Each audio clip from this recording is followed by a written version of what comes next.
আমরা এটা বেশ আগে একদিন শুরু করছিলাম, তারপরে মাঝখানে গন্ডগোল গেল বা হালাকা বন্ধ ছিল। তারপরে আমরা যখন আবার শুরু করছি তখন সেকেন্ড দিন আবার আমরা পেছন থেকে শুরু করছিলাম। তো আমরা 12টা পয়েন্ট আগে একটু বলে নিই, তারপরে আজকে যেখান থেকে শুরু করব সেখানে যাব। প্রথমটা হচ্ছে কোনো প্রকার বড় শিরকে যদি লিপ্ত হন আপনি, তাহলে আপনার ঈমান নষ্ট হয়ে যেতে পারে। সেই শিরকের ভিতরে 4টা সাবসেকশন আছে যেগুলো আমরা গতদিন পড়ছি। তারপরে সেকেন্ডটা হচ্ছে আপনার এবং আল্লাহর মাঝে যদি কোনো মধ্যস্থতাকারী আছে বলে আপনি মনে করেন বা প্রয়োজন আছে বা কোনো মধ্যস্থতাকারীকে নির্ধারণ করেন, আপনার ঈমান নষ্ট হয়ে যেতে পারে বা আপনি ইসলাম থেকে বের হয়ে যাবেন। অফকোর্স একটা অজ্ঞতার অজুহাত তারপরেও থাকবে। এমন হতে পারে যে জিনিসটা আপনি জীবনে জানেনই নেই, শোনেনই নেই। জাস্ট ফর এক্সাম্পল, গতকালকে কেউ খ্রিশ্চান থেকে বা হিন্দু থেকে মুসলমান হয়েছে, সে হয়তো ব্যাপারগুলো শোনেই নেই বা জানেই না, সেটা এক্সেপশন। মানে অজ্ঞতার একটা অজুহাত কিন্তু ইসলামে থাকবে, সবসময় আসছিল এবং থাকবে। এটা আল্লাহর সাথে আপনার হিসাব। কিন্তু আমরা যেমন বলতেছি তো আমরা জেনারেল রুলগুলো বলতেছি, এটা কারো বেলা অ্যাপ্লিকেবল নাও হইতে পারে। 3 নম্বরটা হচ্ছে কাফেরদেরকে কাফের মনে না করা। 4 নম্বরটা হচ্ছে আল্লাহ রসুল সাল্লাল্লাহু আলাইহি ওয়াসাল্লাম যে জীবন ব্যবস্থা নিয়ে আসছেন এর চেয়ে বেটার কোনো জীবন ব্যবস্থা আছে এরকম মনে করা, অথবা সেটাকে রিপ্লেস করতে পারে কোনো জীবন ব্যবস্থা, সেটা মনে করা। 5 নম্বরটা হচ্ছে দিনের কোনো অবিচ্ছেদ্য অংশকে অপছন্দ করা, এমনকি আপনি নিজে যদি সেটা করেনও, আপনি হয়তো নিজে পালন করেন অভ্যাসবশত বা সামাজিক প্রেশারে, কিন্তু আপনি জিনিসটাকে অপছন্দ করেন, সেরকম কিছু হলেও আপনার ঈমান নষ্ট হয়ে যেতে পারে। 5 নম্বর।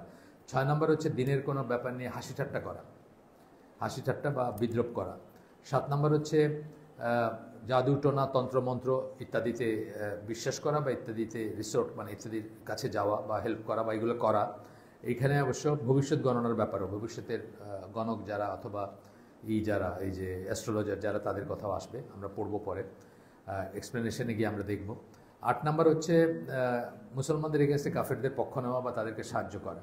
9 নম্বর হচ্ছে এটা মনে করা যে কোনো মানুষের শরীয়ত না মানলেও চলে। ফর এক্সাম্পল পীর ফকির বা এই ধরনের, তারা শরীয়তের ঊর্ধ্বে বা তাদের না মানলেও চলবে।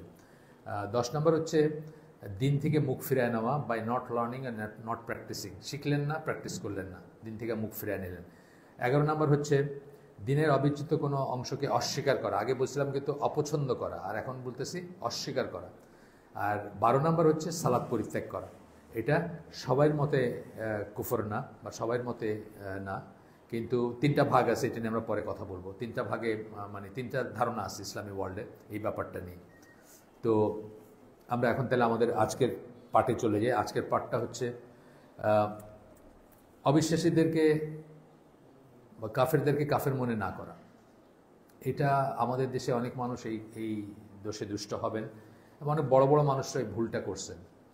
আল্লামা ইকবাল যিনি, উনি কিন্তু এই ভুলটা করছেন। উনি বলছেন যে হিন্দুদেরকে কাফের বলা যাবে না, তার কারণ হিন্দুরাও কোনো না কোনো হায়ার গডে বিশ্বাস করে।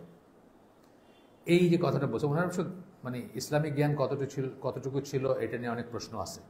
ওনাকে আল্লামা কারা বানাইছে সেটা নিয়ে আমার প্রশ্ন আছে। আমি আগেও বলছি ওনার সম্বন্ধে একটা কসন, কারণ আমাদের দেশের জুমার খুতবাতে ওনার শের পড়া হয় বা ওনার কথা বলা হয় এবং খুব ভক্তিশ্রদ্ধা ভরে বলা হয়। সুতরাং আপনারা এটা একটু আপনারা নিজেরাও সাবধান থাকবেন বা করবেন। আমি একজন এই দেশের একজন নামকরা ব্যক্তি, উনি ইকবাল নিয়ে গবেষণা করতেছিলেন। উনি তো আমি ইকবালের কথা বলাতে, মানে ইকবালের আকিদের সমস্যা আছে বলাতে, উনি আমার সাথে যোগাযোগই বন্ধ করে দিয়েছেন। মানে এতই মাইন্ড করছেন উনি আর কি। কিন্তু ইকবালের যে বইটা আছে reconstruction of religious thought in Islam, এই বইটা সৌদি আরবে ব্যান্ড। এবং যদি আপনারা পড়ে থাকেন বা পড়েন তাহলে দেখবেন কেন ব্যান্ড হয়েছে। এটা একদম মানে একেবারে ভ্রান্ত এবং একেবারে ডেভিয়েটেড একটা লেখা।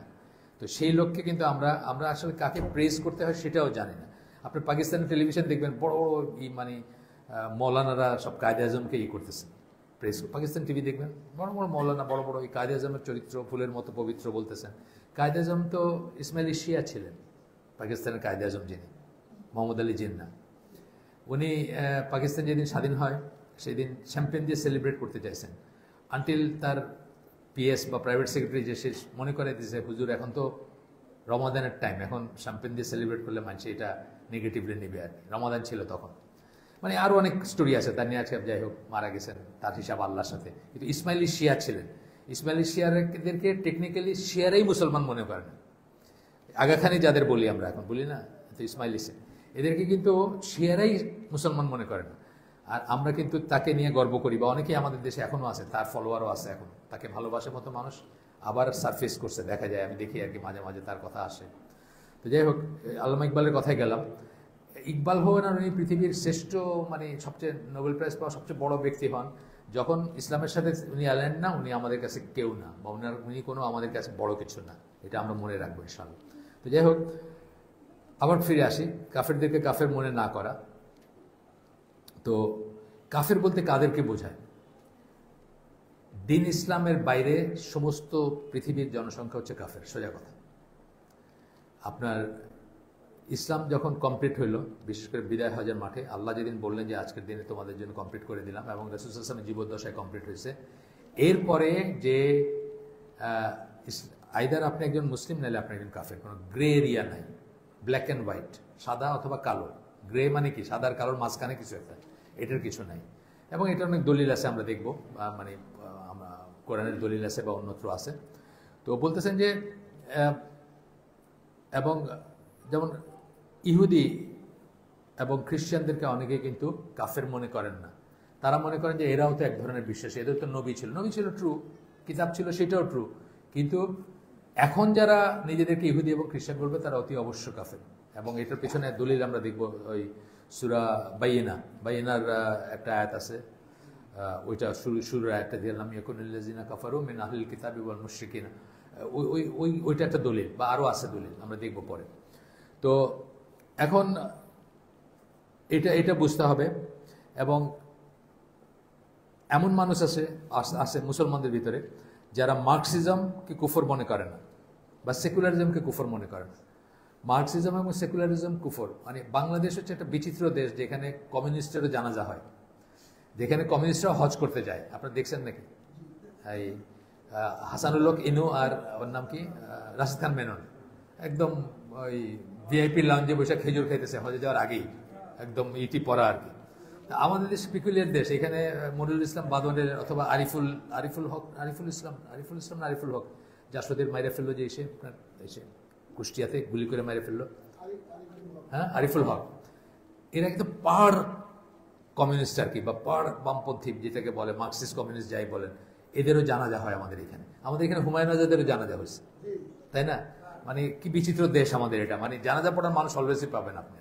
তো যাই হোক, তো এটা বলতেছেন আর কি, যে এরপরে বলতেছেন either you believe in what Allah and his messenger have said, or you believe in what the Christians, Jews and Christians for example claim. আপনি হয় আল্লাহ রসুল যা বলছেন সেটা বিশ্বাস করেন, অথবা তাদেরটা বিশ্বাস করেন। যেমন কোরআনের সাথে যখন আপনারা কথা বলবেন না, হালাকায় এসে কথা বলতে হয় না, হালাকায় গল্প হবে না, আপনারা চলে যাবেন, তাইলে যেখান থেকে যে আসছেন বাসায় চলে যাবেন ইনশাআল্লাহ। আচ্ছা, আপনি ঘুরে বসেন। আসসালামু আলাইকুম, আপনি ঘুরে বসেন এদিকে। তো আইদার আপনি, অথবা তারা যেটা ক্লেম করে, জাস্ট ফর এক্সাম্পল, তারা ক্লেম করে কি, ইহুদিরা কি ক্লেম করে, ঈসা আলাইহিস সালাম জারজ সন্তান, বলে তো ইহুদিরা, আপনি জানেন না, এটা বলে। কিন্তু আমরা কি সেটার সাথে এগ্রি করতে পারি না? আমরা আল্লাহ এবং আল্লাহ রসুল যেটা বলছে সেটা ই করবো, যে ফাদারলেস চাইল্ড উনি, এটা পসিবল, এটা মানে আল্লাহর জন্য এটার কোনো যুক্তির দরকার নেই। কিন্তু আমি তারপরেও বলতেছি, যারা যুক্তি খুঁজেন তাদের জন্য বলতেছি, এটা পসিবল, এটা অন্যান্য প্রাণীর ভিতরে আছে। পার্থেনোজেনেসিস বলে এই ফেনোমেননটাকে, যে এসেক্সুয়াল রিপ্রোডাকশন যেটাকে আমরা বলি, এটা আছে, পসিবল এটা। কিন্তু আল্লাহর জন্য এটার কোনো লজিকের দরকার নেই। আল্লাহ শুধু বলবেন হও এবং হবে। এই সূরা মারিয়ামে আছে কথাটা, যে হও এবং হয়েছে। আল্লাহ শুধু যখন ইচ্ছা করেন আল্লাহ বলবেন হও এবং হবে, শেষ গেল। এটা ইহুদিরা বলে। আর খ্রিস্টানরা কি বলে? খ্রিস্টানদের সাথে আমরা এগ্রি করতে পারি না কেন? খ্রিস্টানরা কি বলে? যে উনি ক্রুসে মারা গেছেন। আমরা কি বিশ্বাস করি এটা? তাইলে সুতরাং আপনি আইদার আল্লাহ রসুল কি বলছেন সেটাই করেন, অথবা জু বা খ্রিস্টানদের যেটা বলছে, আপনি একসাথে দুইটা হোল্ড করতে পারেন না, দুইটাকে সত্য বলতে পারেন না। সুতরাং যদি সেটাই হয় তাহলে তারা কাফের, এটা বলতেছেন এই লেখক আর কি। এই লেখক নিজে খ্রিস্টান ছিলেন আগে, কনভার্টেড মুসলিম যিনি লিখছেন এটা। তারপরে বলতেছেন যে either the Jewish claim that Jesus was not a prophet is true, or the Quranic statement that he was a prophet is true, মানে দুইটার একটা সত্য, দুইটা একসাথে সত্য হতে পারে না। এটাই আর কি, যে no there is no in between বলতেছেন। তারপরে আসতেছে এখানে এসে রাসূল সাল্লাল্লাহু আলাইহি ওয়াসাল্লামের একটা হাদিস করতেছেন। এই হাদিসটা আমি দেখি কিসের, একটা সেকেন্ড দেখি। আচ্ছা, এই হাদিসের ইটা দেন নাই, মানে সূত্রটা দেন নাই, বাট খুব ফেমাস হাদিস, আপনারা সবাই জানেন। Whoever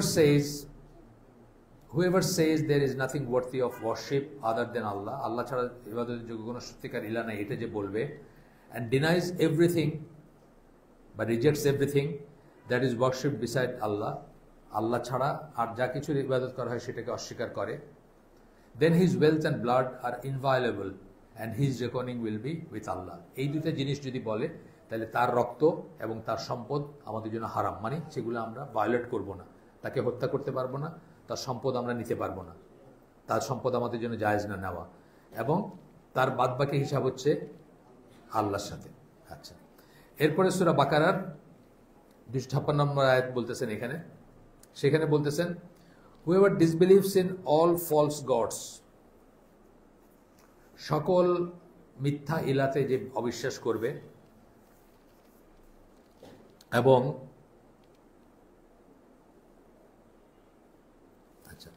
সকল মিথ্যা ইলায় যে অবিশ্বাস করবে, তাগুত কথাটা বলছেন এখানে। তাগুতের প্রথম মিনিং কিন্তু আল্লাহ ছাড়া যা কিছুর ইবাদত করা হয়। আমাদের দেশে তাগুতের অন্য একটা মিনিং হয়ে গেছে, পলিটিক্যালি এই তো তাগুত, সরকার তাগুত, এই এই এই লোক তাগুত, ওই লোক তাগুত, এইসব হয়ে গেছে। সেগুলোও হইতে পারে, সেগুলো আমি না করতেছি না, 5টা ফর্ম অফ তাগুত আছে ডিফাইন্ড আর কি। কিন্তু এক নম্বরটাই কি, আল্লাহ ছাড়া যা কিছুর ইবাদত করা হয়, যে ফর্মে করা হয়, সেটা তাগুত। তাগুত শব্দটা আসছে কোথা থেকে? তাগাত থেকে আসছে। তাগা মানে হচ্ছে সীমা লঙ্ঘন করা। আরবিতে দেখবেন প্রত্যেকটা টার্মের একটা পিছনে একটা গল্প আছে করতে, যেমন কাফের, কাফের কই থেকে আসছে? কাফারা, কাফারা কই থেকে আসছে? কৃষক যখন তার বীজ বপন করে, বীজটা বপন করে সে সেটাকে ঢেকে দেয়, ঢাকা, লুকানো, অস্বীকার করা, এইখান থেকে আসছে কুফর। কাফারা, কাফারা থেকে কুফর, কুফর থেকে কাফের। এখানেও তাগুত আসছে তাগাত থেকে। তাগা মানে সীমা লঙ্ঘন করা। নদীতে যখন ফ্ল্যাশ ফ্লাড হয়, যেমন ধরেন পাহাড়ি নদী যেগুলা, তখন সে নদী সেই পানিটাকে ধরে রাখতে পারে না, ধরে রাখতে না পারলে সেই পানিটা কি করে, কুল ছাপায় পাশের জমিনে চলে যায় বা লোকালয়ে চলে যায়। এটাকে বলা হয় নদীর সীমা লঙ্ঘন করছে। নদীর সীমা হইল তার পাড়ের ভিতরে, ব্যাংকের ভিতরে থাকবে তার পানিটা, কিন্তু সে সীমা লঙ্ঘন করে গিয়েছে, লোকালয়ে ছড়ায় পড়ছে। এইখান থেকে এই তাগাত থেকে, সীমা লঙ্ঘন থেকে তাগুত আসছে। যে সীমা লঙ্ঘন করে তাকে তাগুত বলা হয়। আচ্ছা, তো বলতেছেন যে অ্যান্ড বিলিভস ইন আল্লাহ, যে তাগুতকে অস্বীকার করে, আল্লাহ ছাড়া যা কিছুর ইবাদত করা হয় সেটাকে যে অস্বীকার করে এবং যে আল্লাহ বিশ্বাস করে, then he has grasped the most trustworthy handhold. হাতল ধরছে। হাতল ধরে আমরা কি করি? একটা বাসে ঝুলে থাকি, ট্রেনে ঝুলে থাকি, অথবা হাতল ধরা মানে আমাদের একটা অবলম্বন, তাই না? আপনি যখন সিঁড়ি দিয়ে উঠতেছেন, আপনি একটা হাতল ধরেন, বা আপনার টয়লেটে অনেক সময় দেখবেন বয়স্ক মানুষের জন্য একটা হাতল আছে যেটা ধরে সে দাঁড়াবে। তো এইটা হচ্ছে হাতল, মানে যেটা হ্যান্ড হোল্ড, মানে যেটাতে মানুষ ভরসা করে ধরে যে এটা ভাঙবে না, বা এটা ছুটবে না, বা এটার সাথে আমি লেগে থাকবো, সেটার কথা বলতেছেন। দ্যাট উইল নেভার ব্রেক, যেটা কখনো ভাঙবে না। আচ্ছা, এরপরের এইটা হচ্ছে মুসলিমের হাদিস। এইটা হচ্ছে এই প্রসঙ্গে সবচেয়ে ইম্পর্টেন্ট হাদিস। বাই দ্য ওয়ান, আল্লাহ যেভাবে করতেন, যে যার হাতে আমার প্রাণ তার শপথ, সেইভাবে শুরু করছেন। No one from this nation, be a Jew or Christian, মানে এখন যেসব মানুষরা আছে তার সময় যারা ওয়ার্ল্ড পপুলেশনের কথা বলতেছেন, যে শব্দটা ইউজ করছেন নেশন, উম্মা, এটার এক এক সময় এক একটা মিনিং হয়। উম্মার মিনিং এক এক সময় এক একটা হয়। ইব্রাহিম আলাইহিস সালামকে একজনকে আল্লাহ উম্মা বলছেন, তাই না? এটার মিনিং কিন্তু নেশন না, ওইটা হচ্ছে যে ওইগুলা ফুলফিল করে কে উম্মা, মানে আল্লাহর উম্মা বা আল্লাহর অনুসারী উম্মাকে ইব্রাহিম আলাইহিস সালাম একা ওই সময়, একটা সময়। তো এই হচ্ছে কথা, যে বলতেছেন যে এখন যারা আছে, মানে তখন যারা ছিলেন রাসূল সাল্লাল্লাহু আলাইহি ওয়াসাল্লামের কাছে দিন কমপ্লিট হওয়ার পরে যারা ছিলেন তাদের কথা বলতেছেন। Be he a Jew or Christian, সে ইহুদি হোক বা খ্রিস্টান হোক, হিয়ার্স অফ মি, আমার কথা শুনলো, and then does not believe in what I have been sent with except that he will be in the hellfire. আমার কথা শুনলো, কিন্তু আমাকে যা নিয়ে পাঠানো হয়েছে, পাঠানো কি দিয়ে হয়েছে? শরিয়া, কোরআন, সুন্নাহ। কোরআন এবং হাদিস আমরা বলছি দুইটাই ওয়াহি। যাতে আমরা যেগুলো হাদিস বলি বা সুন্নাহ বলি সব ওয়াহি, কিন্তু এটা একটা আন্ডারস্ট্যান্ডিং। এটা ইনশাল্লাহ আমরা পরে পড়বো, কেন এটা আমি বলতেছি ওয়াহি। এটার দলিলগুলো আমরা পরে কোনো একটা আমাদের ওই পর্যায়ে যদি যাই, আমরা হালাকা করতে করতে আমরা তখন পড়বো। কিন্তু আপনারা মনে রাখবেন যে দুইটাই কিন্তু ওয়াহি। একটা ওয়াহি মাতলু, একটা ওয়াহি গায়ের মাতলু। মাতলু হচ্ছে যেটা তেলাওয়াত করা হয়, যেটা কোরআন, যেটা আমরা আয়াতগুলো তেলাওয়াত করলে সওয়াব আছে। গায়ের মাতলু যেটা তেলাওয়াত করা হয় না, কিন্তু ওইটাও ওয়াহি। ঠিক আছে? তো বলতেছেন যে যা আমি যা নিয়ে আসছি সেটাই বিশ্বাস করলো না, সে জাহান্নামে যাবে। আচ্ছা, এরপরে আপনার এটার আরো দলিল আছে। সূরা আলে ইমরানের 19, সূরা আলে ইমরানের 85 নম্বর আয়াত। আল্লাহ কাছে ইসলাম ছাড়া আর কোনো গ্রহণযোগ্য দিন নাই। আপনার দুইটা আয়াত দেখে নিন, সূরা আলে ইমরানের 19 এবং 85, দুইটা আয়াতের একই কথা, একই টোন। তারপরে আসতেছেন কেন এইসব কথা বলতেছেন, কেন আমাদের এটা বুঝতে হবে যে তারা কাফের, যেন আমরা সাবধান থাকি, যেন আমরা ইন্টারফেথ ডায়ালগের নামে ধোকার ভিতরে না পড়ি। আমাদের তাদেরকে দেওয়ার কিছু নেই। আমরা একটা জিনিস খেয়াল করবো, এটা ইভেন আমাদের দেশেও আছে, এটার একটা হুজু করছিল একবার শাহ আব্দুল হান্নান সাহেব, ওনার নেতৃত্বে ইন্টারফেথ ডায়ালগ। ইহুদি এখানে টিকিয়ালা ব্রাহ্মণ বৈশা হয়েছে, তারপরে ইহুদি তো আমাদের দেশে নেই, টিকিয়ালা ব্রাহ্মণ, বৌদ্ধ বৈশা রয়েছে, আরও খ্রিস্টান বৈশা রয়েছে। ইন্টারফেথ ডায়ালগ হবে। ডায়ালগ কিসের ডায়ালগ ভাই, আমার একটু বোঝায়েন তো, কিসের ডায়ালগ? হ্যাঁ, আপনি যদি বলেন যে আমাদের এখানে একটা চার্চ আছে, এই চার্চটাতে খালি ওই মানুষের চান্দা চায় এসে, অথবা এটা ওটা ভেঙে দেয়, আমাদের একটু প্রোটেকশন দরকার, ফাইন, আপনারা প্রোটেকশন পাইতে পারেন। মানে যদি আপনি অন্য রিলিজিয়নেরও হন এবং আপনাদের উপাসনাঘর থাকে, সেটার প্রোটেকশন আপনারা পাইতে পারেন, কিন্তু আপনারা এভাঞ্জেলিজম চালাইতে পারেন না। কোনো ইসলামিক স্টেটে কোনো দিন কোনো অন্য দিন প্রচার করতে পারেন না। এভাঞ্জেলিজম মানে দাওয়াতি কাজ করা, যেটা খ্রিস্টান দাওয়াতি কাজ, হিন্দু দাওয়াতি কাজ, যে ইসকন যেটা করতেছে বা অন্য যেটা করতে পারেন না আপনি। এটা যে ইসলামিক স্টেটে তো প্রশ্নই ওঠে না এটা করার, কোনো প্রশ্নই নেই, কোনো অবকাশই নেই এটা করার। এভাঞ্জেলিজমের কোনো অবকাশ নাই। অবকাশ কি আছে?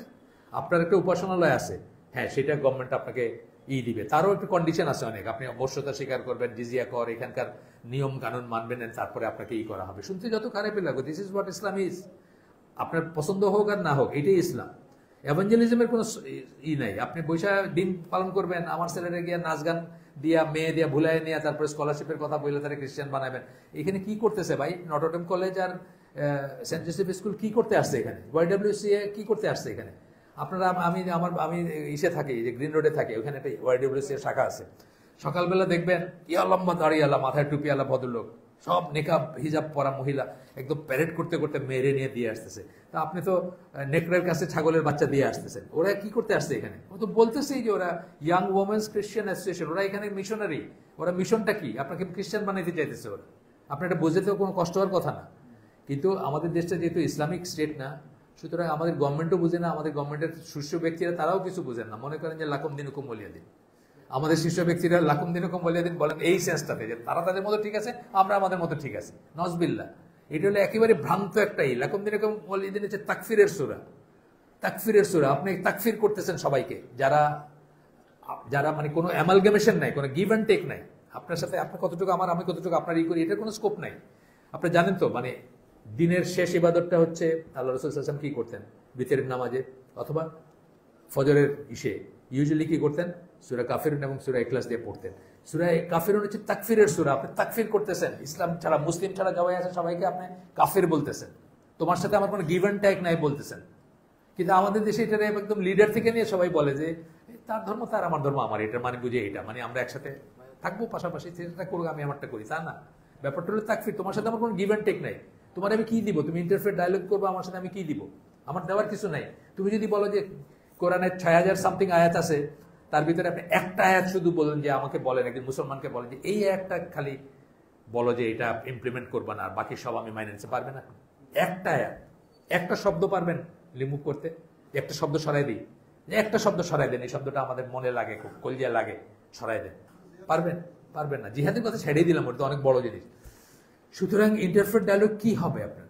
একটা জিনিস হইতে পারতো যে ভাই আমাদের এখানে এই মন্দির অথবা এই চার্চটা আছে, এটা যেন মানুষের ডিস্টার্ব না করে, আমরা যেন আমাদের মতো করে করতে হবে। হ্যাঁ ফাইন, আপনাদের মতো করে এইটুক সেফটি সিকিউরিটি মুসলমানরা দিবে, স্টেট দিবে, গভর্নমেন্ট দিবে, সব ঠিক আছে, কোনো রকম অত্যাচার হবে না কোনো রকম। কিন্তু আপনি এভাঞ্জেলিজম করবেন, আমার পোলাপানরে আপনি প্রসাদ খাওয়াইবেন, ইসের পূজার প্রসাদ খাওয়াইবেন, আপনার মূর্তির পায়ের কাছ থেকে আইনে খাওয়া খিচুড়ি খাওয়াইবেন আর লাবড়া খাওয়াইবেন, আর আমি বসে বসে দেখবো, এটা তো হইতে পারে না।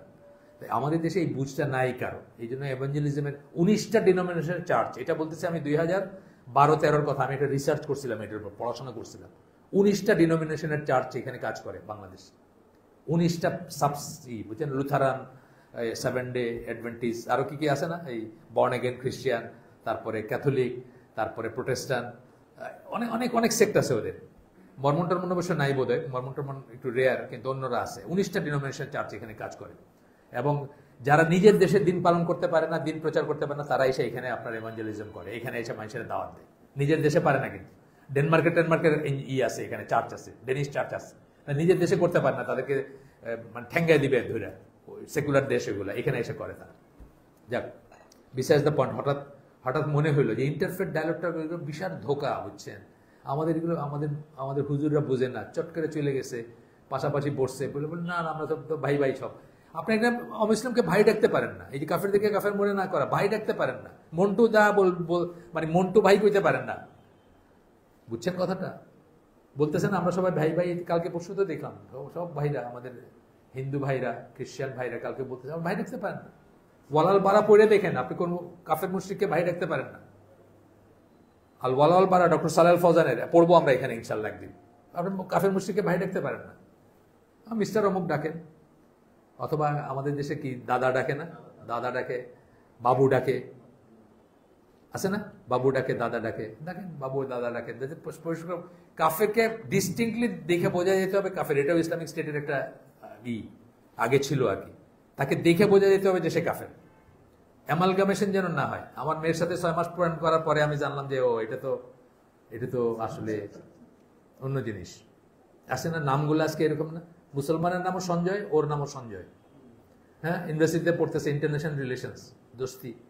6 মাস প্রেম করার পরে জানলাম যে ছেলেটা হিন্দু। আসবে এই ক্যামোফ্লেজ চলবে না, ইসলামিক স্টেটে চলবে না, বা ইসলাম দ্বারা পরিচালিত দেশে চলবে না। এটা ঘৃণার ব্যাপার না, এটা হলো ডিস্টিংশন। এই জন্য আপনারা দাঁড়িয়ে রাখতে বলছে, এই জন্য আপনারা টাকনোর উপরে কাপড় পরতে বলছে। 1000 লোকের ভিতরে যেন আপনারা দেখে চেনা যায় এই মুসলমান, কোনো কনফিউশন থাকবে না। আর উল্টাভাবে 1000 লোকের ভিতরে ওরা দেখে যেন বোঝা যায় ও কাফের। কিন্তু আমরা এখন কাফের কাপড় চোপড় সব পরে ফেলছি, শার্ট প্যান্ট। এই শার্ট প্যান্ট আপনার 1800 সামথিংয়ে এই মোহাম্মদ আব্দু আপনার ইজিপশিয়ান গ্র্যান্ড মুফতি ছিল, সে একটা বিশাল স্টোরি আর কি, মানে কে ইসলামের বড় ড্যামেজ করছে গত শতাব্দী, মানে গত 150-200 বছরে, তার ভিতরে একটা কম্পিটিশন আছে। কামাল আতাতুর্ক, স্যার সৈয়দ আহমেদ নাকি মোহাম্মদ আব্দু, বেশ বড়, মানে ওদের ভিতরে কম্পিটিশন আছে কে বেশি 12টা বাজিয়েছে।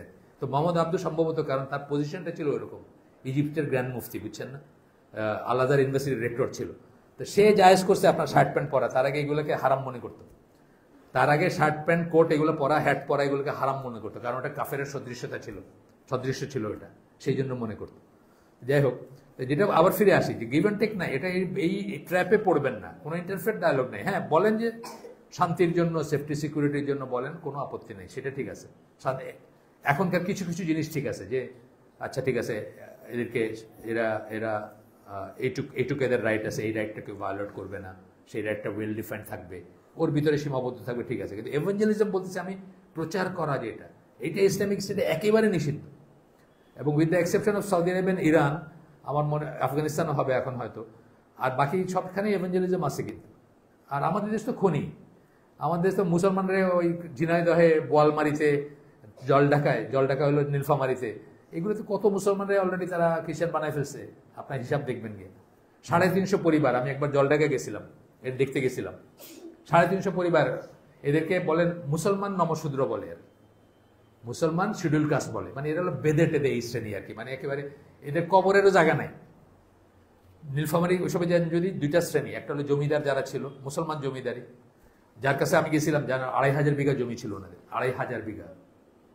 তো ওইখান থেকে ওই একটা মাদ্রাসা করে দিয়েছেন ওদেরকে, এই 350 পরিবারকে ফিরায় নিয়ে আসছেন।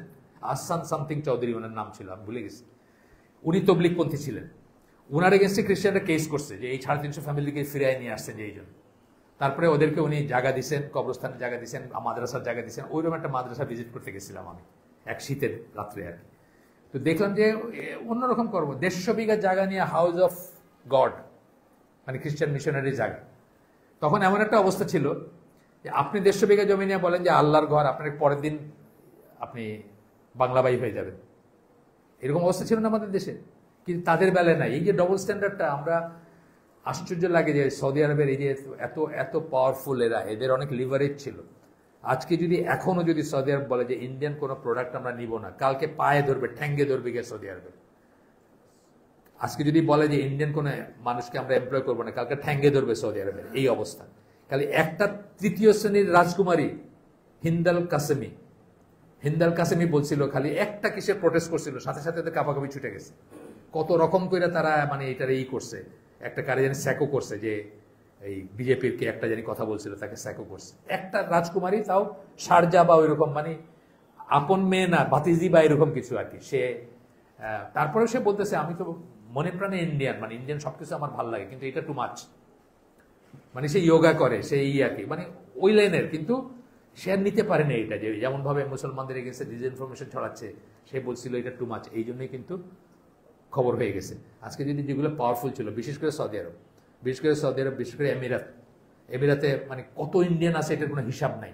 এরা যদি বলতো যে এইরকম করলে কালকে থেকে ইন্ডিয়ান নেওয়া বন্ধ, দেখে ঠ্যাঙ্গে ধরতো গিয়ে, কারণ এদের ওষুধটা হলো ওইটা, যেটা আমি বললাম যে প্রথম আলো ডিসিশনে কাঞ্জা লাভ আছে, পয়সাগুলো তো আপনারা দিচ্ছেন, দেশের 1 নম্বর পেপার, এত সার্কুলেশন, এত ইয়াং আনতেছেন, তো পয়সাগুলো দিচ্ছেন না বা ক্যাম্পেইন চালাইছেন, এমনি দেখছেন সব ঠিক হয়ে যেত, কারণ পয়সা হলো ওদের গড, কাফেরদের গড হলো পয়সা, এটা মনে রেখেন, কাফেরদের গড হচ্ছে পয়সা, পয়সাতে আপনি করেন আপনার ঠেঙ্গে পড়বে। ওই যে ডেনমার্কে একবার বয়কট করলো, দেখেন নাই, যারে যারে যখন বয়কট করছে কিভাবে আইসা করছে, কারণ ওইটা হলো তাদের গড, ওইটা আটকায় দেয়।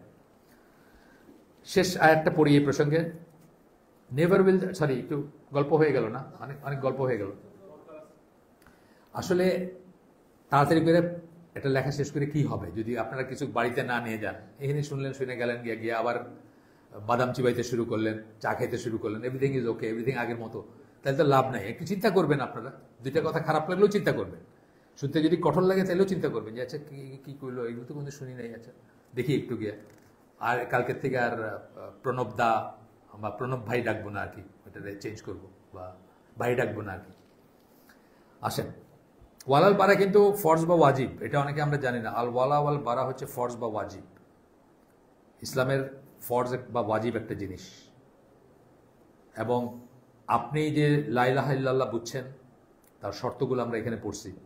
সবচেয়ে ইম্পর্টেন্ট শর্ত হচ্ছে আল্লাহর জন্য ভালোবাসা এবং আল্লাহর জন্য ঘৃণা করা, এটাই আল ওয়ালা আল বারার বেসিক কথা।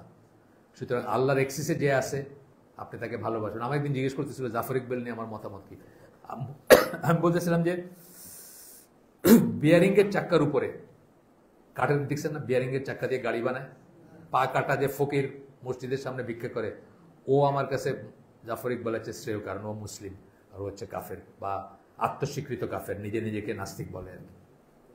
এইটা আমাদের এই লাইনটা যেন আমাদের ভুল না করি আর কি, কাফেরকে কাফের মনে করতে হবে, স্পেশালি যারা এস্টাবলিশ কাফের। কারো সন্দেহ আছে আপনাকে তাকফির করতে আমি বলতেছি না, কিন্তু আপনাকে ফতোয়া দিতে বলতেছি না, কিন্তু যে কাফের তাকে কাফের মনে করতে হবে, তাকে বলতে হবে। তারা কারা? মেইনলি দুনিয়ায় যত মুশরিক আছে সব, পৌত্তলিক যারা আছে, দুনিয়ায় যত খ্রিস্টান আছে সব, দুনিয়ায় যত ইহুদি আছে সব, এরা তো ডিক্লেয়ার্ড কাফের। আর মুসলমান কাফের যারা, তাদের ব্যাপারে আপনার একটু চিন্তার অবকাশ আছে, যে তাকে আমি শিওর হইতে হবে, অনেক কটা প্রতিবন্ধকতা আছে, সেইগুলো তারপরে তাকে মনে করবেন বা ফতোয়া আপনার দেওয়ার, এটা আমাদের কাজ না, এটা হচ্ছে কাজীর কাজ, এটা হচ্ছে রাষ্ট্রযন্ত্রের কাজ। সুতরাং আমরা ফতোয়া দিব না, কিন্তু কাউকে কাফের জ্ঞান করবেন কিনা সেটার ব্যাপারে অনেক অনেক ব্যাপার আছে, এগুলো জানবেন, পড়বেন, তারপরে করবেন মনে করলে আর কি। কিন্তু যারা এস্টাবলিশ কাফের, লাইক অল মুশরিক, হিন্দু বৌদ্ধ থেকে শুরু করে জাপানিজ চাইনিজ যা আছে দুনিয়াতে, ইসলামের বাইরে যারা আছে, বলেই তো দিলাম সিম্পল কথা, ইসলামের বাইরে যারা আছে তারা নিঃসন্দেহে কাফের, এটা হচ্ছে কথা। এই আয়াতটা সূরা বাকারা 120 নম্বর আয়াত, never will the Jews and Christians be satisfied with you O Muhammad. Allah রসুলকে বলতেছেন আল্লাহ, কিন্তু আমাকে না, আপনারে না। আমাদের আপনারা তো কফি খাওয়াইলেই শেষ, ভালো করে যেহেতু কফি খাওয়াই, একটু জাপান কি বলে, একটু জার্মানিতে নিয়ে যায় প্লেনের টিকিট দিয়ে, বাস হয়ে গেল। আমি তো ইন্টারফেয়ার ডায়ালগে বসে গেলাম গিয়ে ওখানে। তো till you follow their religion, ক্ষান্ত হবে না তারা। মোহাম্মদকে বলতেছেন, মোহাম্মদ সাল্লাহ সাল্লামকে আল্লাহ বলতেছেন, তারা কখনোই ক্ষান্ত হবে না।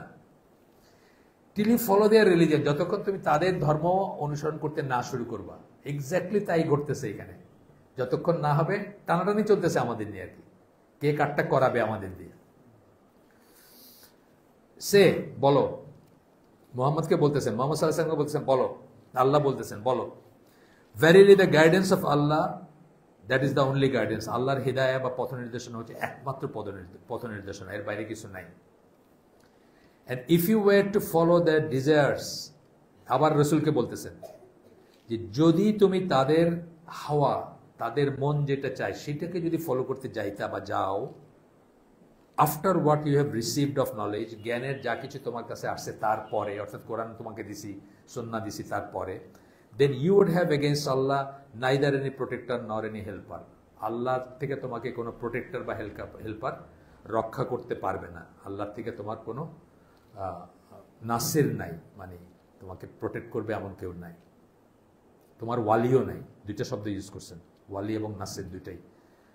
একটা বলছেন প্রোটেক্টর, একটা বলছেন যে হেল্পার বলছেন। কিন্তু প্রোটেক্টর শব্দ, ওয়ালি শব্দের ভিতরে প্রোটেক্টর, ফ্রেন্ড, হেল্পার সব অর্থগুলো আছে ওয়ালি শব্দের ভিতরে।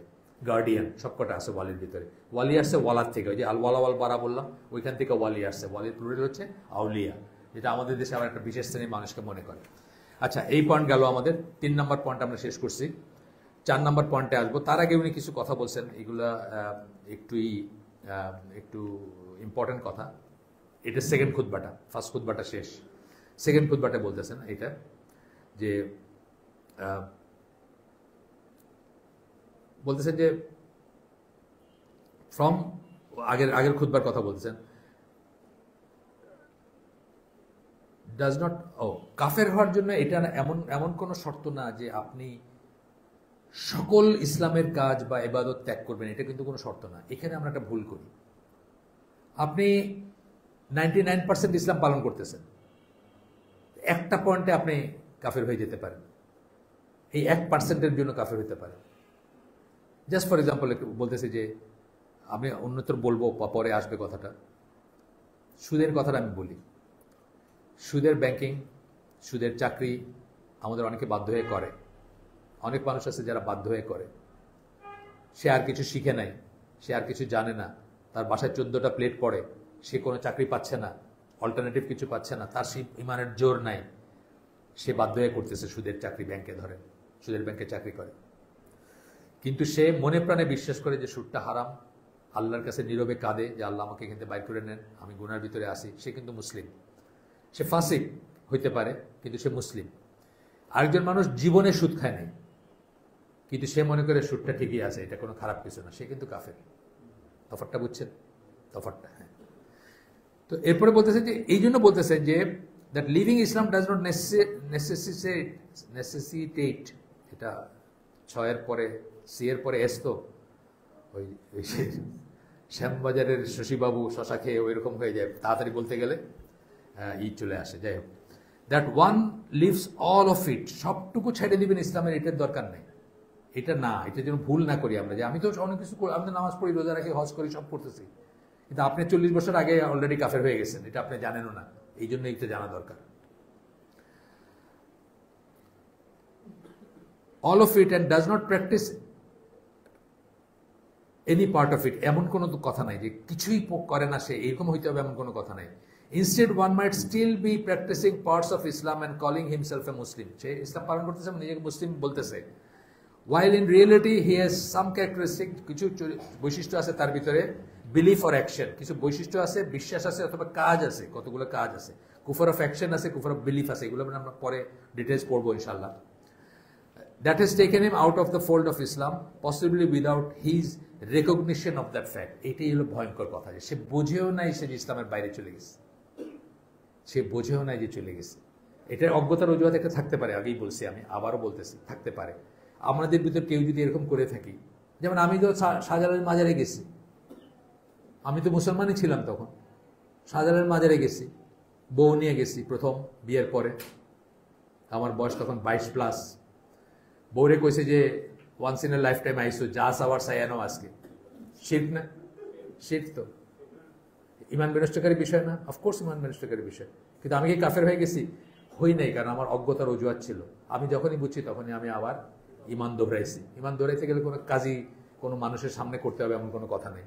নিজে আল্লাহর কাছে মাফ চাবেন, নিজে শাহাদা উচ্চারণ করবেন, নিজে বলবেন। এরকম যদি কোনো কাজ কখনো করে থাকেন, এখন নাও অ্যান্ড হিয়ার তওবা করে ফেলবেন, নিজেই করে ফেলবেন। আর যদি মনে করেন যে এমন কিছু করছেন যেটা ধরেন আপনার সন্তান, তারা এটা সাক্ষী, বা তারা বিভ্রান্ত হইতে পারে, তারা মনে করছে আব্বা করছে এটাই ঠিক, তাইলে তাদের সামনে শাহাদা পড়তে পারে যে আমি ভুল করছি, এই কথা তোমাদের বলছিলাম, আমার এই স্ট্যান্ডটা ভুল, আজকে তোমাদের সামনে আমি আবার শাহাদা উচ্চারণ করলাম যে আমি এটা রিনাউন্স করলাম, এটা ত্যাগ করলাম, এটা বাদ দিলাম। এটা আমারটা আমি বললাম, আপনাদের সাক্ষী রাখার জন্য, আমি দাওয়াতের কাজের জন্য বলতেছি যে আমার মতো আপনারা অনেকেই অন্য একটা কিছু করে থাকতে পারেন। হ্যাঁ, অন্য একটা কিছু করতে পারেন। ডেমোক্রেসিকে মনে করে থাকতে পারেন যে আপনার মানে দুনিয়াতে একটাই মানে সুখে বসবাস করার জন্য একটা জিনিসই আছে। হ্যাঁ, তো এটা এটা এটা মনে করে থাকতে পারেন। আজকে তওবা করে ফেলবেন ইনশাআল্লাহ, শেষ। এবং শাহাদা উচ্চারণ করবেন আল্লাহর সামনে, আল্লাহর কাছে। গেল এটা। এরপরে আসতেছে 4 নাম্বারটা। এটা হচ্ছে এই 12টা পয়েন্টের সবচেয়ে ইম্পর্টেন্ট পয়েন্ট এবং আমাদের জন্য সবচেয়ে রিলেভেন্ট পয়েন্ট, আমাদের এখানে যারা আছি অথবা মুসলিম ইন জেনারেল বলতে পারেন, ইভেন প্র্যাকটিসিং মুসলিম তাদের জন্য। সেটা হচ্ছে যে আল্লাহ রসুল সাল্লাল্লাহু আলাইহি সাল্লাম যে জীবন ব্যবস্থা নিয়ে আসছিলেন, মিনিং শরিয়া, ওয়ে অফ লাইফ, পুরা লাইফ, সকালে ঘুম থেকে উঠে রাত্রে ঘুমাইতে যাওয়া পর্যন্ত যা করতেছেন সব কিছুর ব্যাপারে ইসলামের সে আছে। ঘুম থেকে উঠলে কীভাবে বসবেন, কি দোয়া পড়ে উঠবেন, টয়লেটে যাবেন, অজু করবেন, টয়লেট থেকে বাইর হবেন, অজু থেকে বাইর হবেন, মসজিদের দিকে হাঁটবেন, মসজিদে ঢুকবেন, অ্যান্ড সো অন। রাত পর্যন্ত নিজের দরজাটা খুললেন, নিজের দরজাটা বন্ধ করলেন, আবার এসে খুললেন। প্রত্যেকটা জায়গায় ইসলামের একটা সে আছে, তাই না? আপনাকে একটা কমপ্লিট কোড অফ লাইফ দিয়ে গেছে, প্রত্যেকটা ব্যাপারে আছে। টয়লেটে কি করে বসবেন, কি করে পানি নেবেন, মানে কত ছোট কত মাইনর জিনিস আছে। পায়জামাটা পরতে কোন পাটা আগে দিবেন, কি বলে পড়বেন, স্যান্ডেলটাতে ঢুকাইতে পা গিয়ে কি করবেন, মানে প্রত্যেকটা আছে না, প্রত্যেকটা ব্যাপারে সে আছে, কমপ্লিট কোড অফ লাইফ। আপনি যদি মনে করেন যে অন্য কিছু এর চেয়ে better, democracy, secular humanism, capitalism, Marxism, socialism, communism, যে কোনো কিছুকে যদি আপনি মনে করেন এটার চেয়ে বেটার, আপনার ইমান নষ্ট হয়ে যাবে। You are out of the fold of Islam. এই একটা দোষে কিন্তু আমরা অনেকেই দুষ্ট হয়ে থাকতে পারি। আমি পলিটিক্যাল লাইনে কেমনি করতেছি, পলিটিক্স করতে বাংলাদেশে পলিটিক্স কিসের উপর দাঁড়ায় আছে? হ্যাঁ, কিসের উপর দাঁড়ায় আছে? এটার উপর দাঁড়ায় আছে বাংলাদেশের পলিটিক্স। আরো একটা, হ্যাঁ, মিথ্যার উপর। আরেকজন বলছেন একটা শর্ত দিলে সব পলিটিক্স বন্ধ হয়ে যাবে, যে খালি একটা ওয়াদা করেন, কোনোদিন মিথ্যা কথা বলবেন না, আর কোনো পলিটিক্সই নেই, সব পলিটিক্স শেষ। আচ্ছা, তো বলতেছেন যে সুপিরিয়র গেল এটা। এরপরে আয়াত কোট করতেছেন যেগুলো, সেগুলো আমরা একটু পড়ি। প্রথমটা করতেছেন, we sent you O Muhammad not except as a mercy for the worlds, রহমতুল্লিল আলামিন। আলামিন হচ্ছে প্লুরাল। এটার পরে দুইটা মত আছে। একটা মত হচ্ছে যে জিন এবং ইনসান, এই দুটো ওয়ার্ল্ড। আর একটা মত হচ্ছে যে এই পৃথিবীর বাইরেও অন্যত্র জীবন থাকতে পারে। এটাও একটা প্রপোজিশন, কিন্তু এটাও অনেক স্কলাররা বলেন। বা আরও অন্য জীব থাকতে পারেন, বা আরও অন্য আল্লাহর সৃষ্টি থাকতে পারেন যাদের কথা আমরা জানি না, আমাদেরকে জানানো হয় নাই। এলিয়েন ফেলিয়েন যা কিছু বলে আজকে, if there is, if at all, যদি থেকে থাকে আর। 2 নম্বরটা হচ্ছে খুব ইম্পর্টেন্ট আয়াত, আপনারা সবাই জানেন, একটু আগে যেটা বলছি, আল ইয়াউমা আকমালতু লাকুম দীনাকুম, এই যে সূরা মায়েদার 3 নম্বর আয়াত। আজকের দিনে আমি তোমাদের জন্য তোমাদের দিনকে কমপ্লিট করে দিলাম, আল্লাহ বলতেছেন, এবং তোমাদের উপর আমার ফেভারকে কমপ্লিট করলাম, এবং তোমাদের জন্য ইসলামকে দিন হিসাবে নির্ধারণ করে দিলাম। এটা বিদায় হজের মাঠ, মানে আল্লাহ রাসূল সাল্লাল্লাহু আলাইহি ওয়াসাল্লাম মারা যাওয়ার 81-82 দিন আগের ঘটনা এটা। তো এই দিনের পরে পৃথিবীতে মাত্র 2টা দিন, দিন আল ইসলাম, দিন আল কুফর, এছাড়া কোনো দিন নেই। এই যে বললাম, প্রথমেই বলছি আমরা যে আইদার আপনি মুসলিম অথবা আপনি কাফের, মাঝামাঝি কিছু নেই। তো এটা বললেন যে এটা কি করে হয়, যে আল্লাহ বলতেছেন যে আল্লাহ সমগ্র মানবকুলের জন্য বা সমগ্র জগৎসমূহের জন্য মার্সি, রহমত করে রাসূলকে পাঠাইছেন, এবং আল্লাহ বলতেছেন যে মানে বিদায় হজের মাঠে বলতেছেন যে দিনকে কমপ্লিট করে দিয়েছেন। এটা বলার পরে কেউ এটা চিন্তা করতে পারে যে আরেকটা ওয়ে অফ লাইফ হইতে পারে, জীবন ব্যবস্থা হইতে পারে যেটা ইসলামের চেয়ে সুপিরিয়র, এটা মনে করার মানে ভিতরেই কুফরটা নিহিত আর কি, যে এর চেয়ে বেটার। তার মানে আল্লাহ বুঝেন নাই, আল্লাহ জানেন না, তাই না? আল্লাহ বুঝেন নাই, আল্লাহ জানেন, আল্লাহ ভুল করছেন, অথবা আল্লাহ জানার কিছু বাকি ছিল। এটা হলো ফ্রেডরিক নিটশে বা এরকমের ফিলোসফাররা বলতো যে আল্লাহ বলে কেউ নাই, আর থাকলেও উনি ইরেলিভেন্ট, উনি ডেড। কেউ বলছে ডেড, কেউ বলছে উনি ইরেলিভেন্ট, ওনার কোনো রোল নাই জীবনে। এটা তাদের কথা, আমরা তো এটা বলতে পারি না মুসলমান হিসাবে। এরপরে বলতেছেন, আমি যেটা বলছি একটু আগে, if anyone believes that socialism, capitalism or any other man-made form of life is superior or better than the laws and guidance of Islam, that person has left the fold of Islam, even if he prays, fasts and continues to call himself Muslim. সে নামাজ পড়ে, সে রোজা রাখে, সে নিজেকে মুসলিম বলে, তবুও সে আসলে ইসলাম থেকে বাইরে হয়ে গেছে। আমাদের পলিটিশিয়ানদের অবস্থা কি বুঝেন তাহলে? আমাদের পলিটিশিয়ান কিন্তু নামাজ পড়ে, মানে আমি কমিউনিস্টদের কথা বলতেছি না, আমি মেইন স্ট্রিম যারা তাদের কথা বলছি। মেইন স্ট্রিম বলতে আওয়ামী লীগ এবং বিএনপি বলতেছি আমি। পড়ে না তারা? নামাজ পড়ে, কিন্তু তারা নামাজ পড়ে, হজও করে, রোজা রাখে, বিসমিল্লাহির রহমানির রহিম বলে, বাংলাদেশ জিন্দাবাদ বলে, মানে এগুলোর ভিতরে মনে করে যে একটা ইসলামী ভাব আছে আর কি। কিন্তু তারা ডেমোক্রেসি এবং জাতীয়তাবাদ, জাতীয়তাবাদ হচ্ছে আরেকটা, এটা ইমান বিনষ্টকারী ব্যাপার আর কি। তারা এগুলাকে বিশ্বাস করে বা এগুলোকে মনে করে আর কি। যাই হোক, তো বলতেছেন যে অনেকেই মনে করে যে কেউ যদি বলে যে 7th সেঞ্চুরি অ্যারাবিয়াতে ওইটার জন্য ভ্যালিড ছিল, কিন্তু এখন আর এগুলো ভ্যালিড না। রাসূল সাল্লাল্লাহু আলাইহি ওয়াসাল্লাম যা বলছেন, যা করছেন, হাত কাটার কথা বললাম, শরিয়া ল হাত কাটা, এখন বর্বর, এটা এখন এটা চলে না। কেউ যদি বলে হুদুদ পানিশমেন্ট বা এই ধরনের জিনিস আরও আছে অনেক কিছু, এটা সেকেলে, সেটা ওই সময় চলতো, এখন আর চলে না, তাইলে সে ইসলাম থেকে বাইরে যাবে। আমাদের দেশেই আছে ফতোয়ার এগেনস্টে একজন বিচারপতি দিয়েছিলেন না, মানে আনফর্চুনেটলি উনি আমার নেইবার ছিলেন এক সময়, আমি ওনাকে চিনি, চাচা ডাকতাম ওনাকে। ওনার বাবা কিন্তু খুব রিলিজিয়াস মানুষ ছিলেন, কিন্তু উনি ফতোয়ার এগেনস্টে দিয়েছেন এবং বলছেন যে অন্ধকার যুগে জাতিকে আর অন্ধকার যুগে নিয়ে যাওয়া যাবে না। মিনিং কি? মানে রাসূলের সময়টা হচ্ছে অন্ধকার যুগ, সেখানে নিয়ে যাওয়া যাবে না, মানে এই কথার ভিতরেই শেষ, আর কিছু বলার অবকাশ নাই আর কি। যাই হোক, তো বলতেছেন অনেক কথা বলছেন, আমি এগুলো স্কিপ করে যাই। এরপরে এসে বলতেছেন যে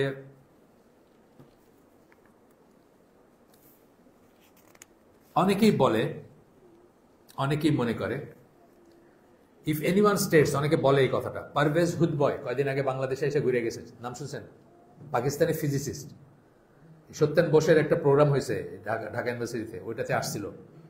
সে বলছে ইমরান খান যখন ইংলিশ মিডিয়াম স্কুলে রসুলের সিরা কম্পালসারি করছে, তখন সে বলছে, আমি নিজে শুনছি, নিজে দেখছি, যে আবার অন্ধকার যুগে নিয়ে যেতে চাইতেছেন জাতিটাকে।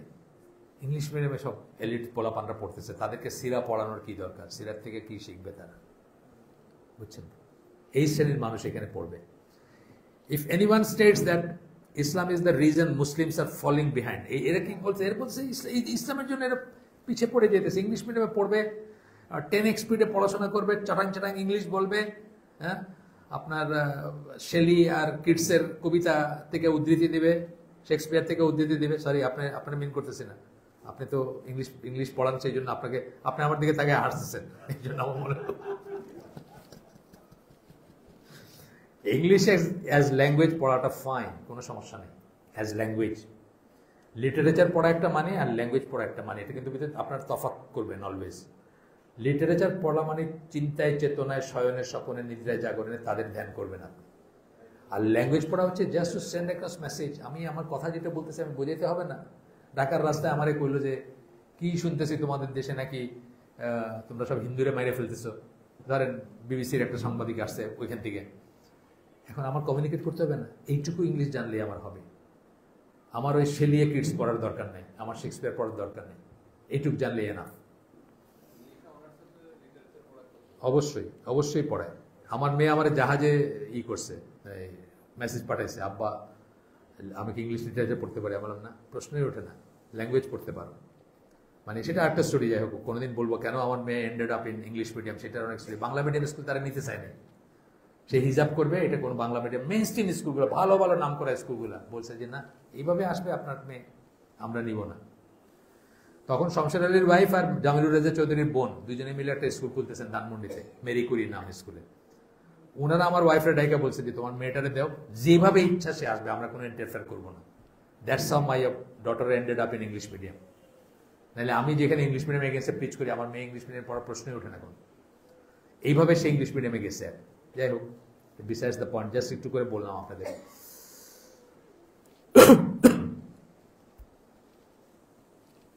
এই জন্য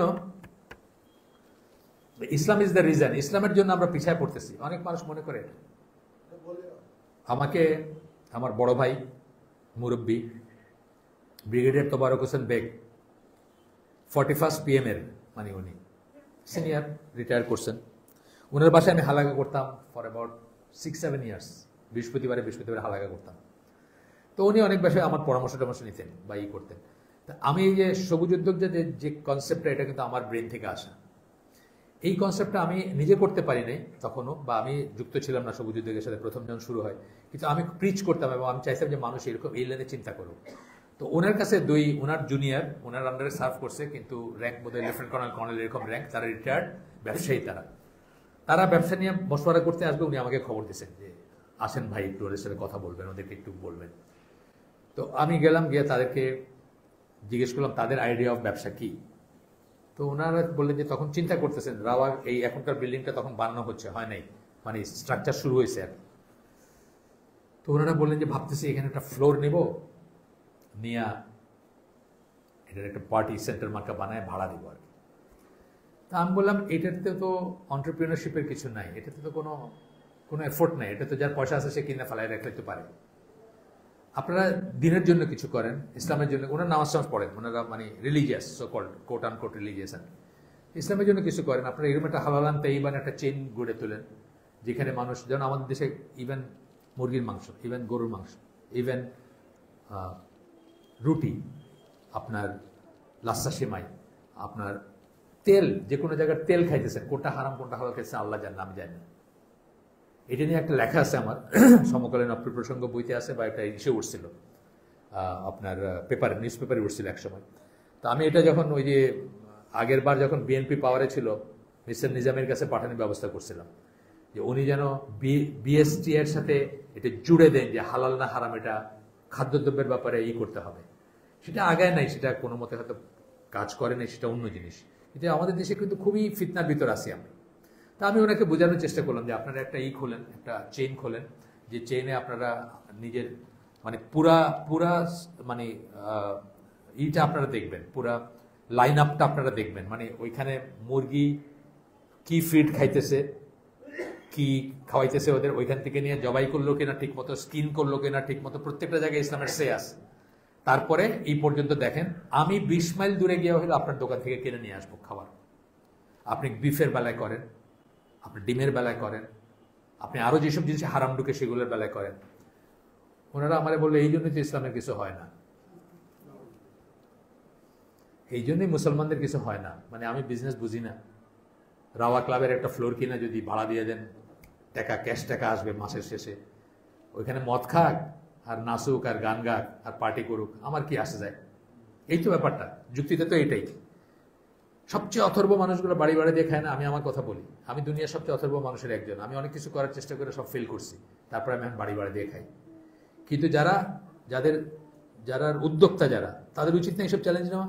আর যদি সে প্র্যাকটিসিং মুসলিম হয়, সে কি খাইতেছে তার তো ঠিক নেই। আমি এই যে আপনি একটা সিঙ্গাড়া নিয়ে আসলেন, আমি তো এই সিঙ্গাড়াটাও আমার হঠাৎ মনে হলে আমি খাইতে পারি না। বাংলাদেশে যেসব লুজ অয়েল পাওয়া যায়, লুজ অয়েল, খোলা তেল, আপনি দেখবেন এত বড় 200 লিটার ড্রামে আসতেছে, আপনারা ওইখান থেকে এই কইরা দিতেছে।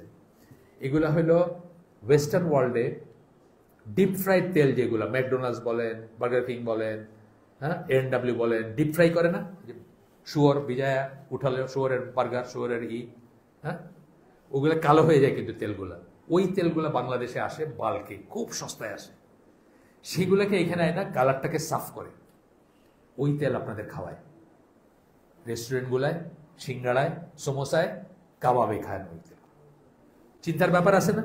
যদিও আমি বলতেছি যে ফতোয়া যদি বলেন, শরিয়া এবং তাকওয়া যদি বলি, শরিয়া হিসাবে আপনার এটা ডিক করার দরকার নেই, এটা মুসলমান প্রধান দেশ, আপনি গিয়ে যে কোনো রেস্টুরেন্টে খাইতে পারেন।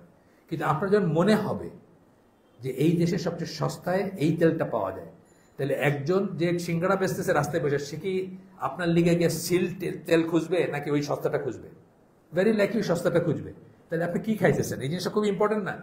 ওনারা আমার বললেন এই জন্যই তো ইসলামের কিছু হয় না, এই জন্যই মুসলমানরা ব্যবসায় কোনোদিন করতে পারবে না। আমি এখানে কাম ধরে চলে আসছি যে থাক বাবা, তোমাদের ব্যবসা নিয়ে তোমরা থাকো।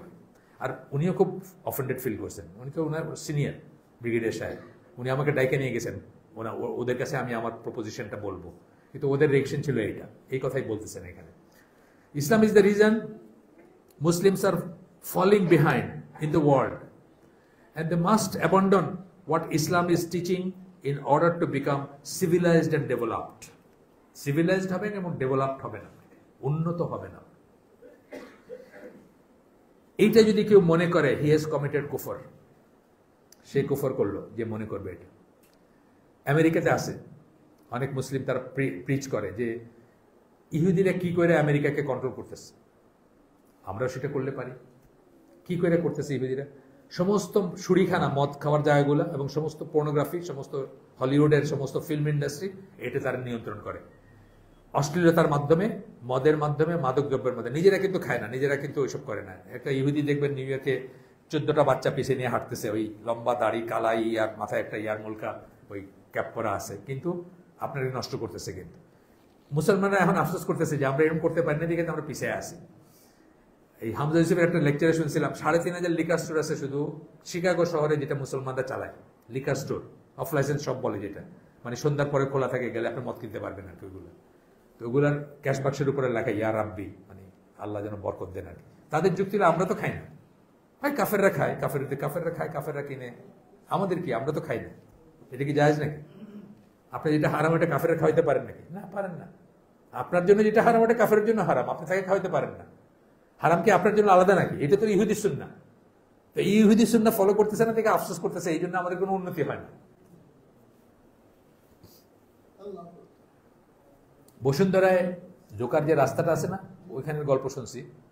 পাশাপাশি দুইটা, আমি জানি না এখন আছে কিনা, যখনকার গল্প প্র্যাকটিক্যালি একজন বলতেছেন, পাশাপাশি দুইটা দোকান, মুসলমানের দোকান, হিন্দুর দোকান, একই রকম গ্রসারি শপ। একটা নাকি একদম, হিন্দুরটা নাকি একেবারে মানে দিয়া সারতে পারতেছে না, মুসলমানটা অলমোস্ট কাস্টমার নাই বললেই চলে। কি ব্যাপার? সবকিছুর দাম একটু কম ওইখানে, সবকিছুর দাম একটু। পরে বললো আমাকে যে চিনি যে 1 কেজি দিতেছে, কোনো চিনি 1 কেজি না, অন্তত 50 গ্রাম কম আছে। বলছি আপনি বাসায় গিয়ে মাপতেছেন নাকি? না, মাপতেছেন না তো, নিক্তি দিয়ে। তা আপনি যদি আফসোস করেন যে আমি ওর মতো হইতে পারলাম না, তাহলে আপনার আফসোসটা ভুল না? আপনার আফসোসটা ভুল।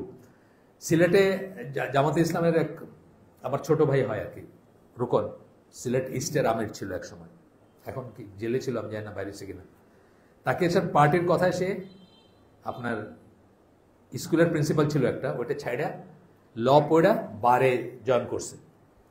তারপরে আমার একদিন বলছে, এনাম ভাই সব সাকসেসফুল লয়ার সিলেটে তো সব হলো Hindu.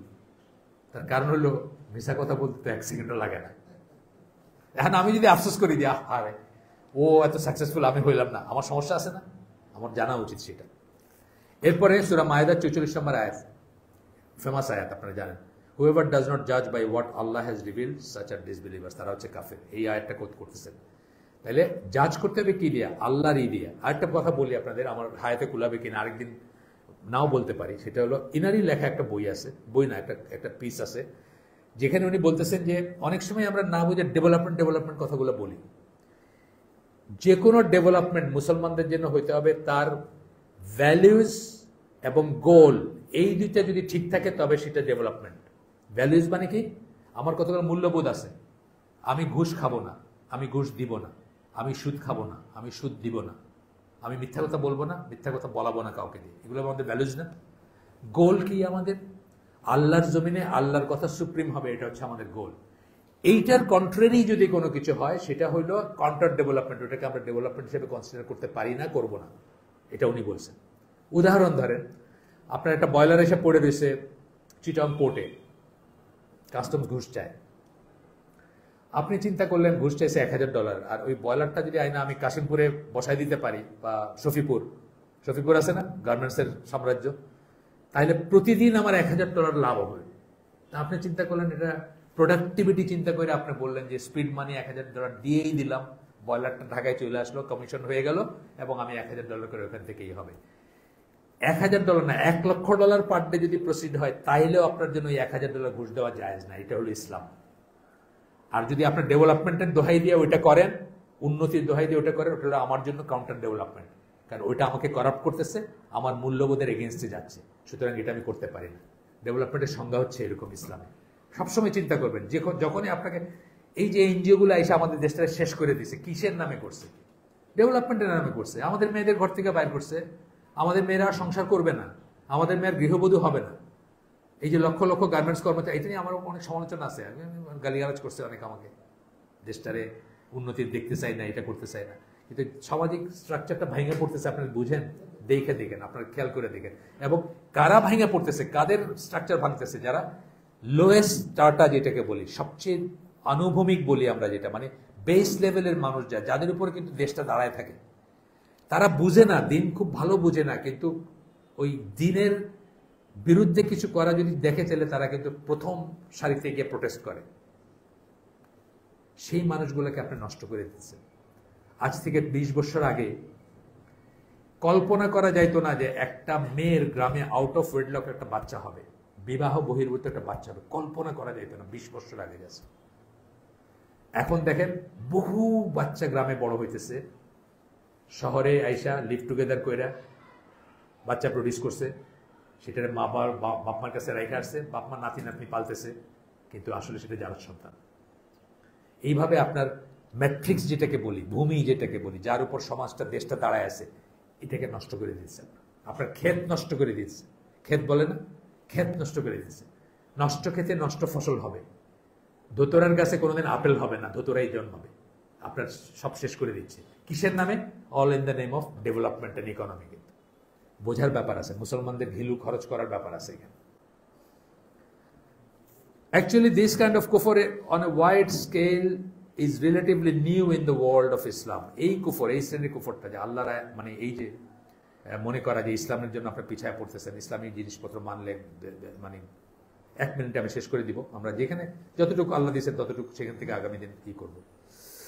When Islam was dominant, ইসলাম যখন ডমিনেন্ট ছিল, একটা সময় ইসলাম ডমিনেন্ট কালচার ছিল, এটা খুব ইম্পর্টেন্ট ব্যাপার। কিন্তু ডমিনেন্ট কালচার ছিল তখন হিন্দুরাও পর্দা করতো, এই দেশে হিন্দুরা পর্দা। আমি একজনের সাথে সেল করছি, আমার সেকেন্ড ইয়ার ছিল, রমেশ কৌশল, তার বাড়ি হচ্ছে সিমলা, হিমাচল প্রদেশে। তার বউ এখনো তার বাপের বাড়ি, মানে ছেলের বাপের বাড়ি, শ্বশুর বাড়ি যাইতে ওড়না জড়ায় যায়। কেন? মুসলমানদের থাকতে থাকতে এটা ইন্ডিউসড হয়েছে। আপনি যখন ডমিনেন্ট থাকেন তখন আপনারটা ইন্ডিউসড হয়। তো এটা বলতেছেন ইসলাম যখন ডমিনেন্ট ছিল, Muslim had faith that they were following the best way of possible.